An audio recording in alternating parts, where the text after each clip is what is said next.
Hi, Kate. How are you? I'm doing good, Kate. How are you? I am good. So, Kate, how was the day? How was today? Yes. It was good. I do my usual thing. I'm kind of I'm really like just a mom and a wife, and I take care of things. I fix my family breakfast, and I take care of my animals. I have a little farm on 5 acres, Mm. and so I take care of them. And it's been really hot. My horse, I have a Clydesdale horse. Do you know what that is? Yeah.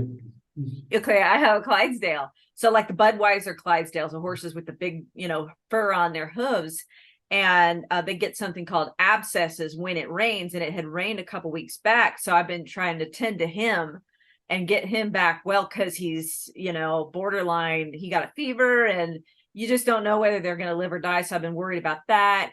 But I've been doing some recording, and you can't see it behind me here, but I've been doing my own thing for a while. Watch me accidentally start my shit here. Start playing because I hit it.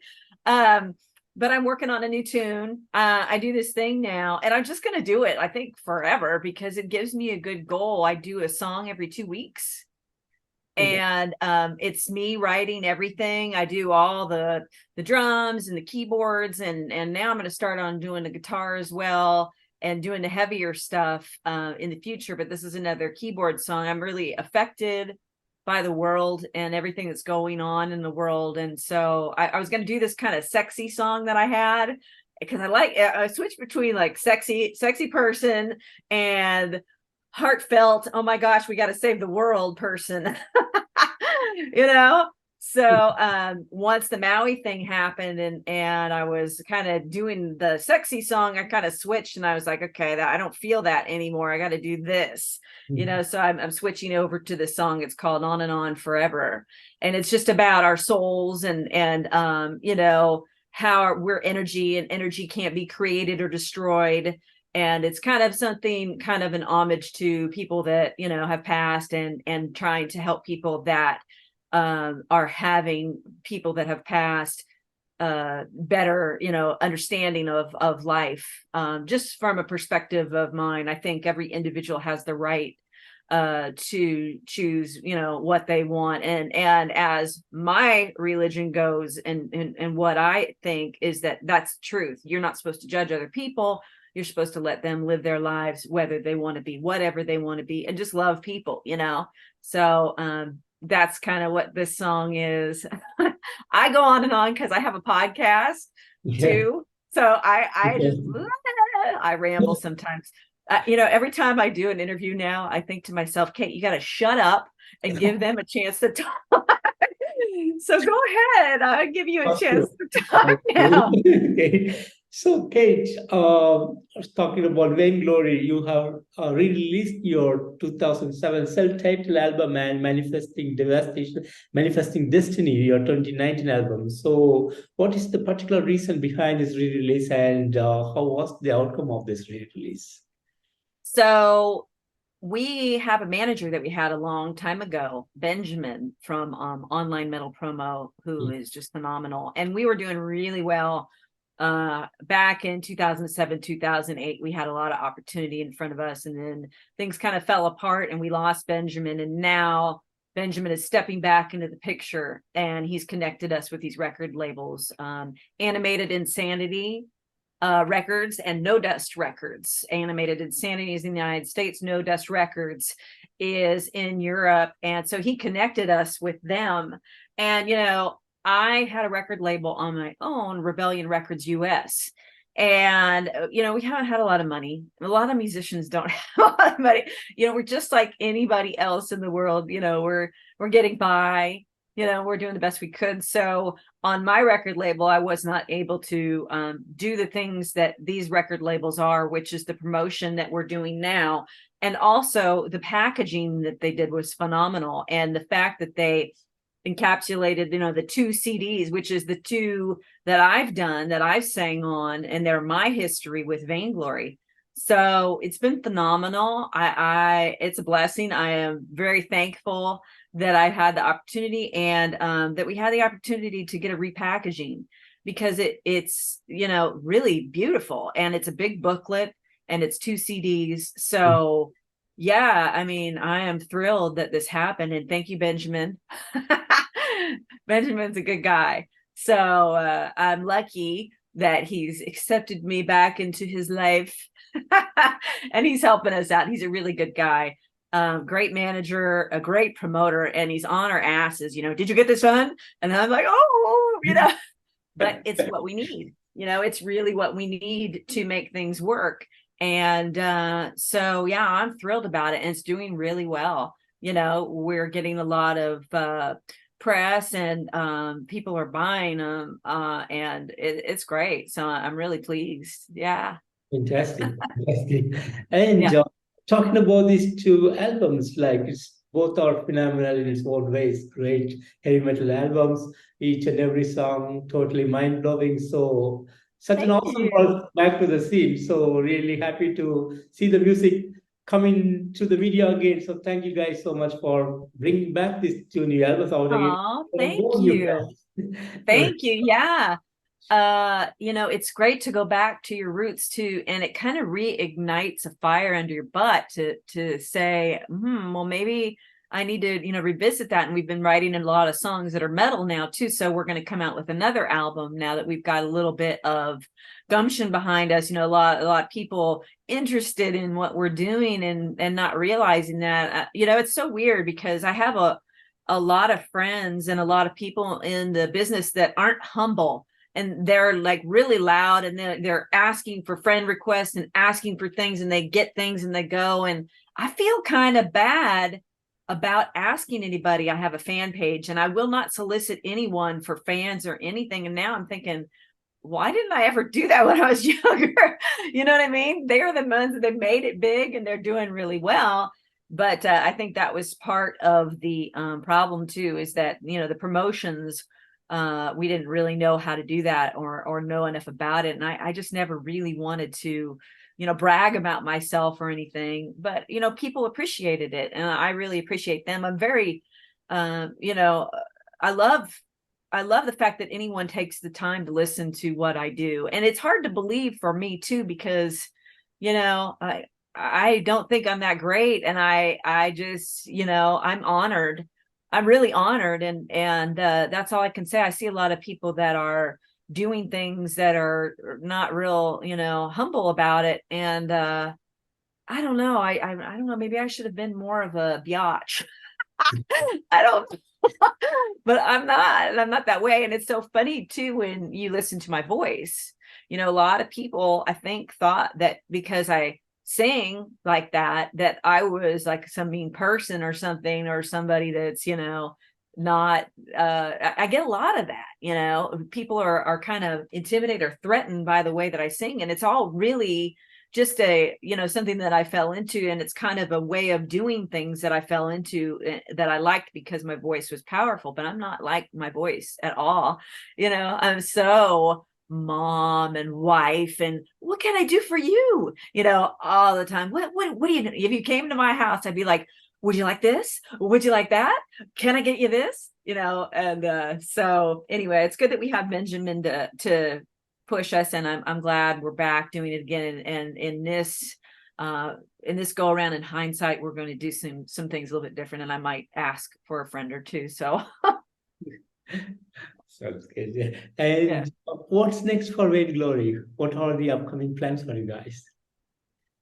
Well, we're working on a 3rd album now, which is good, which is what you really have to do first before you go into doing anything else, any kind of touring or anything like that. So just getting the songs together. We've kind of decided on the direction that we're going to go in at this point. We're going to go kind of a classic old school direction, and I'm going to be singing a little bit smoother on this. We're thinking like a older Yngwie album, Yeah.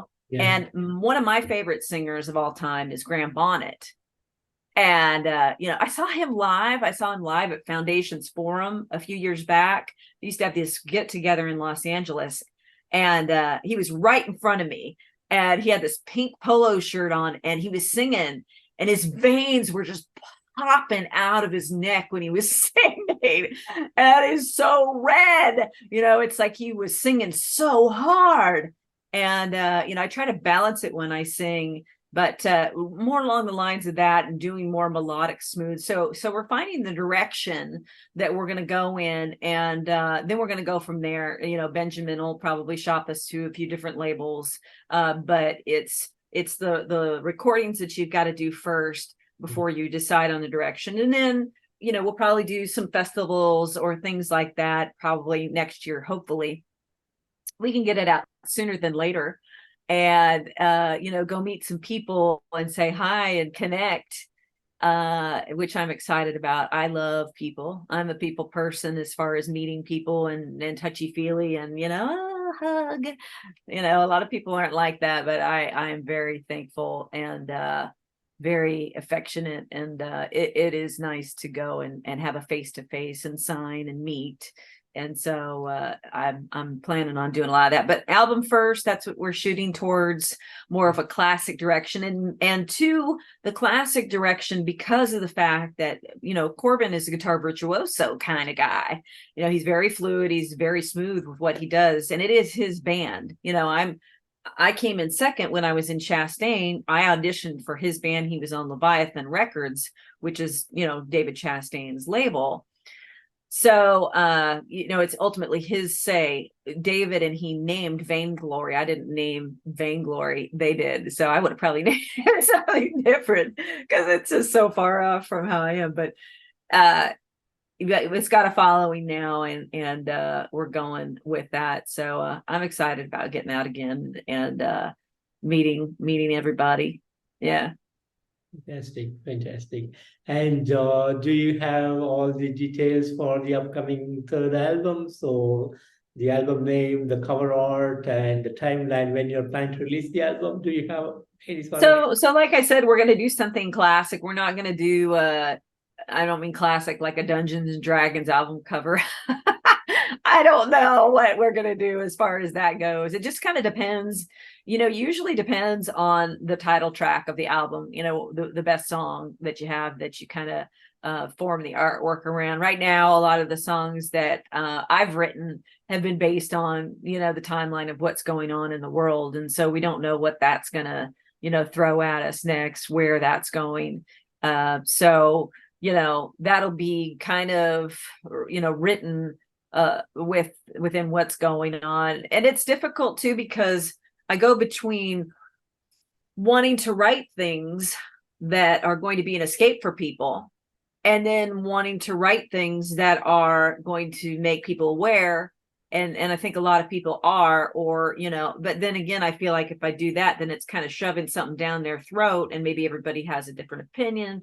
So I'm not sure which direction I'm going to go in it. And it is funny because you read music as a lyricist and a singer. It's like an interpretation or a channeling of, what is meant to be said in that piece of music. So it kind of depends on, the chord structure, how he writes it, if he writes it in a minor key, and how, I'm going to feel about it. But I get a sense of a melody like right away from any song, any kind of music. And I've always been that way. I used to play a dulcimer. I don't know if you know what that is, but it's this little thing where you hit, and I go into this music store and play that, or anything, even when I was a kid, like doing a single note on piano, and then I'd automatically get a melody in my head of that, and then I'd get kind of an idea around it. So I've always been very, very into delivering a message. And I think as I get older, that's what I want to do more of is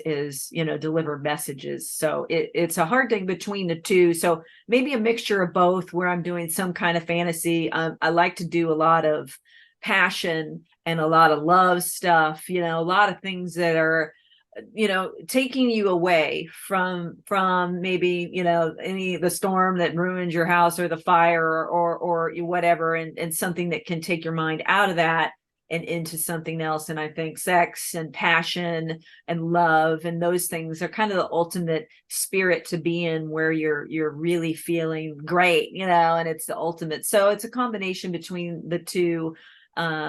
I don't know exactly which way it's going to go, but you only know when you start working, and then you can get the concept, and then you can get everything from that. So that's usually how it goes for us. Fantastic, fantastic.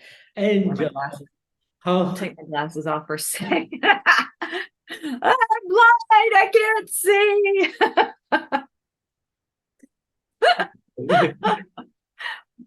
And how has this journey for Vainglory been for you so far? It's been great. I mean, when I first met Corbin, I was in California, and I was in the middle of a divorce, and it was not the best time for me. And you don't ever expect that, when you get married, you think it's going to go on forever, but shit happens, and it doesn't go on. And he had a girlfriend that he had for a long, long time. And, David asked me if I wanted to audition, and I kind of passed it over. And then I started listening to his tape, and I realized that I really did like it. And then this is funny, I haven't said this on any interview yet, but in order for me to record this album that I was doing, I had to sell my car to buy this piece of recording equipment that would record my, album. And because I couldn't go into the studio, and because I wanted to start doing things all myself, which is what I do now. I do all the recording, everything. Corbin's helping me. I'm mixing and mastering now a little bit. But I'm trying to get to the point of where I'm doing everything, even to the mastering, by myself. And, it sounds high end. So I'm trying to get to that point. But back in, what was it, 90 or 2001, I got this thing called a 2480. I sold my car. I was like, you know what, I'm going to do this. So I sold my car, and I get this 2480, and then I start recording these demos and this stuff. And I had to talk to Corbin back and forth because he already had one of these, and we started developing a relationship. So we both, and I was getting divorced. He had a girlfriend he had for 7 or 8 years. And then we started to kind of really like each other because we started to be really good friends. We're married. We've been married almost 20 years now. So when that happened, it was just kind of weird because he's like, wow, there's something here. And so was I. And then I flew out here to Atlanta, and we hit it off. So the journey with Vainglory started there. And, I'm in a relationship with him. I've been in a relationship with him for 20 years now. And it's tough, it's ups and downs. It's and even with, music, but it's good that you get to grow with your musical partner too, even though we want to choke each other out a lot of the time. We get mad at each other, but it teaches you patience and forgiveness as well. But it's been a great journey, looking back at some of the things that I've done. And like I always say, I'm blessed. I prayed on things. I really wanted to, find some peace in a way of doing what I loved, and look at what happened. It worked. It works. So, I definitely believe, I definitely do. And I'm in the place that I'm in right now, and I have my little farm, and I have everything that I do because of that. So love Vainglory. I am so happy that I joined the band, and I am happy that we're getting the opportunity to revisit it now and possibly take it to another level again. Yeah, it's very cool. Fantastic. And as you said, your first priority now is to complete the third album. But beforehand, do you have any plans to come up with some sort of shows in between? No, not really. It just kind of depends. If there was a show that we needed to do, like if Benjamin said, okay, well, I want you to go down to Mexico and I want you to open for Judas Priest or something like that. If he said something like that, we'd be like, what? Yeah. We get some people together, because the great thing about having your husband and your guitarist is that you can, get people together, and it doesn't take any time. And then we can have them rehearse for a week, and then we can go do whatever we need to do, because we're the music, really. I mean, we could rehearse and then just hire musicians, and it doesn't take us to have band. When you're older too, and musicians are more seasoned, they tend to be able to come in and just do what they need to do, and then, you know, go. And it's more of a professional thing the older that you get, and everyone is able to go from a rehearsal to, you know, playing shows. That's what I did with Chastain. I mean, we didn't have a band, and then we went out and we went to Ohio.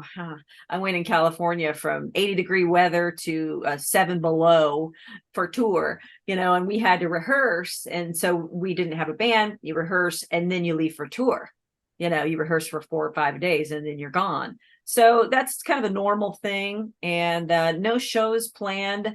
But if there's something that is definitely worthwhile, we'll just, you know, get everybody together and go do it. Fantastic.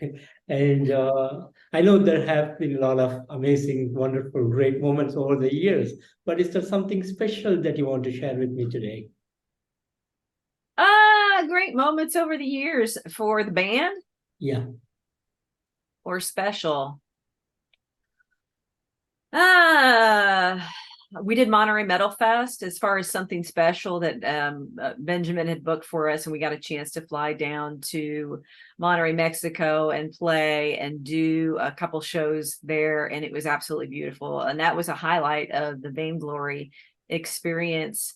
But do you mean in a different context? Are you okay? Because I want to say something really special, you know. And I don't know what exactly what you want me to say in what context, but as far as Vainglory goes, yeah, that was a special thing. And you know, as far as people go, just that we're unbelievably happy that anyone takes the time to listen to what we do.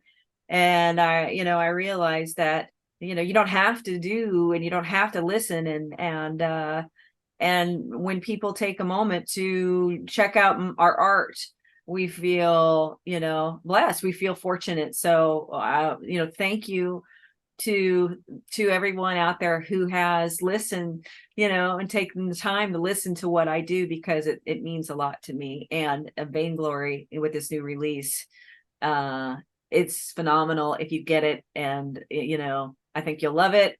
And let me know so that I can thank you for listening to it. Yeah, so I guess that's what's special. You know, those things, we're fortunate that people listen to what we do. And I like the fact that, you know, what we do is unique to, you know, the guitar virtuoso with the female vocalist. I think that kind of sets us apart. You know, I only know one other, and that was the people that I respected the most when I was younger, which is David Chastain and Levy Leone, you know, that do the guitar virtuoso thing. So we're kind of passing the torch to the next generation, or, you know, up a little with that, you know, to the younger audience, maybe a little younger anyway. Not too much younger than Leather, but that's it. Great. I am hotter than hell right now. I will say that. I'm in my room and I was doing vocals earlier, and I closed the air vent, and I am sweating like a mad person right now. So I'm like, oh, let me open the bed. I'm sorry, I won't take much longer. No, that's okay. That's what I'm here for. But that was a dumbass move. And we talked about your new third album, but do you have any plans to come up with some kind of official videos that is in the plan for this album? No official videos for the album, like I said, until it's created. We have a couple songs that we've done. I've done kind of videos for that we might put on the record. Pray for the World is one, like I told you, that kind of it's kind of an operatic, like a pop metal song. We don't know if we're going to use the songs that we've already written or if we're not. And there's another one that we did called Fire and Gasoline. And that's up. Both of those are up for people to listen to. And those possibly could go on the third album, but we won't know exactly what the plans are until, you know, we start writing the music. But, you know, those songs, and I might do something with Fire and Gasoline, because it's a good kind of a, you know, a story. I love storylines, and I also do video and video editing. I do that all the time. It's a hobby. I do the recording and I do the video stuff. I did ballistic and some other videos that we done, and every one I do, I'm learning, a skill. I think that's important for musicians to to learn on your own. Now that the technology has widened, I think that if you can record on your own, or you can do videos and edit on your own, that's something that you should definitely do. And so if I wanted to do a video, I can just do one, and do a concept. I love doing concepts and shooting videos. So nothing as of yet. May do one for Fire and Gasoline, but we'll have to write the song, and maybe even we'll have an idea for a video, and then we'll come up with a song around that. I have done that before. I was writing a song for a movie that was about a guy that traps a girl or 7 girls. It was supposed to be 7 girls. This lady was saying, write the song for this concept, and we did. It's called Prophecy, and it went on the Manifesting Destiny album. So we wrote a song around a video, the video or around a movie that came first, and that movie never came out, but that's what that was for. So maybe we'll, get a video concept first and then write around that. I don't know. Cool. And Yeah. Kate, finally, do you have any message for the fans around the world? Just thanks for taking the time to listen. Like I said before, we appreciate it, and stay positive. That's, I think, the biggest message right now. We are, I think, overwhelmed with things that are going on in the world right now. And I don't know about you guys, but on our side of the world, it's very hard. You're functioning and you're going through life, and you're trying to pay bills and trying to do things, but then you've got this extra added bullshit, this stuff around you, and it gets to be to where you're overwhelming. And I'm seeing a lot of people that just can't handle it. I've had a few friends that are not here anymore because they couldn't handle it. So I guess my message, and the big one, the overall message to fans, is really to focus on things day by day, to really live in the moment, and to take it easy on yourself, and to realize that it's not about the big picture. Sometimes, it's about your existence and your bubble, and making that the best that it could be. So my advice and my thoughts to the fans are, I love you, and focus on making yourself and your family and your life good in this time that you've got, because time is short. And that's how I feel, because I get overwhelmed. I get to the point of where it's like, this is too much. And then I drop the reins back and I think, okay, well, I've got this time right now, so I've got to be in this time, and I've got to make the most and the best of this time and my surroundings and what I've got in front of me. So that's my thing. Awesome. And Kate, I want to thank you so much for giving me today this wonderful opportunity to have you on this interview, and a real pleasure to talk about the new re-releases and the upcoming 3rd album. Thank you for all the information, and really looking forward to talk to you again closer to the release of the new album, and I wish you all the best. Awesome. Thank you so much. It is so cool to talk to someone from India. I have friends in Punjab. So So I love that. Thank you so much for taking the time to talk with me tonight. My pleasure, Kate. And you have a great evening out there. Take care of yourself. Okay, you too. Bye-bye. Bye.